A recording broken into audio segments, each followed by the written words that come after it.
Moi, je m'appelle Pascal Monet, je suis l'administrateur du château de Vincennes et je travaille au Centre des Monuments Nationaux puisque c'est lui qui a la charge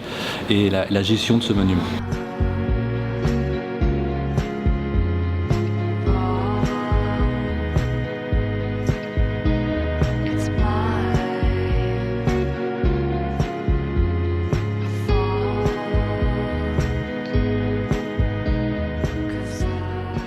On se trouve dans la Sainte-Chapelle, au niveau du buffet d'orgue, en quelque sorte de la Sainte-Chapelle. Et puis l'événement, ce qui est un petit peu l'événement de ces jours derniers, c'est l'inauguration. Alors, façon de parler de l'inauguration, mais en tout cas, c'est la fin des travaux de la Sainte-Chapelle, notamment au niveau des vitraux qui se trouvent juste derrière moi. En fait, ces travaux, c'est une troisième phase de travaux qui s'achève ces jours derniers, puisque la Sainte-Chapelle avait été assez endommagée au moment de la grande tempête de décembre 99. Et il y a eu plusieurs phases de travaux qui avaient été enclenchées par le Centre des Monuments Nationaux pour la restauration extérieure et la restauration intérieure de la Sainte-Chapelle. Donc celle-ci, cette dernière phase de restauration s'est achevée, notamment avec la restauration des vitraux, qui datent de 1552 et qui ont été entièrement démontés, restaurés en atelier, et puis aussi les parties supérieures de ce monument, notamment au niveau de la toiture, avec les chéneaux et tout un ensemble de pierres qui ont été également refaites. La Sainte-Chapelle n'a jamais été fermée au public, elle est toujours restée ouverte, mais elle était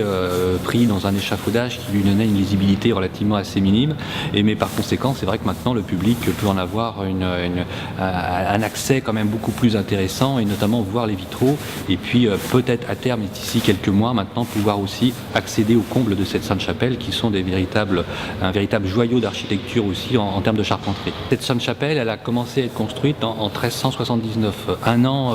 avant la fin du règne de Charles V, qui est décédé en 1380, et puis ensuite, malheureusement, elle a subi les vicissitudes de la guerre de 100 ans. Elle n'a pas été terminée tout de suite. Charles VI, que ce soit Charles VI, que ce soit ensuite Charles VII, Louis XI vont continuer un petit peu les travaux, mais avec des phases d'interruption. Et il faut attendre véritablement le début du XVe siècle et surtout le XVIe siècle pour que ce bâtiment soit totalement achevé. Et il est achevé par Henri II, c'est lui qui d'ailleurs vient avec toute la cour en 1552 pour une inauguration solennelle. Et d'ailleurs, on retrouve à l'intérieur de ce monument, alors notamment sur les vitraux, on a l'effigie d'Henri II, mais on retrouve également sur les clés de voûte, qui sont juste au-dessus de moi, le monogramme d'Henri II, de Catherine de Médicis, et puis aussi d'une façon un peu plus secrète, mais malgré tout on le voit, celui de Diane de Poitiers. Actuellement, la Sainte-Chapelle est visitable avec le donjon, puisque le Centre des Monuments Nationaux a en charge le donjon et la Sainte-Chapelle.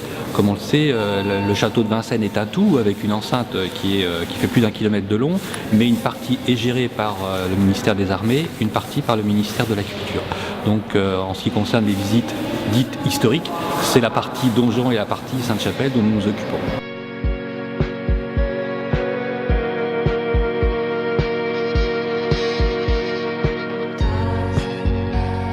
Vincennes, le château de Vincennes, et alors bien sûr les Vincennois le connaissent puisque ça fait partie un petit peu des visites dominicales en l'occurrence, et on a un public qui est relativement assez vincennois, assez parisien, assez francilien, mais on a quand même une forte fréquentation petit à petit qui d'ailleurs s'accroît, puisque cette année on est passé de 105 000 visiteurs l'année dernière. Alors il y avait un peu les conséquences malheureusement des attentats qui ont touché tous les grands sites touristiques, mais cette année on va presque atteindre 115 voire 120 000 visiteurs, donc une très forte fréquentation avec de plus en plus d'enfants et de plus en plus de public étranger.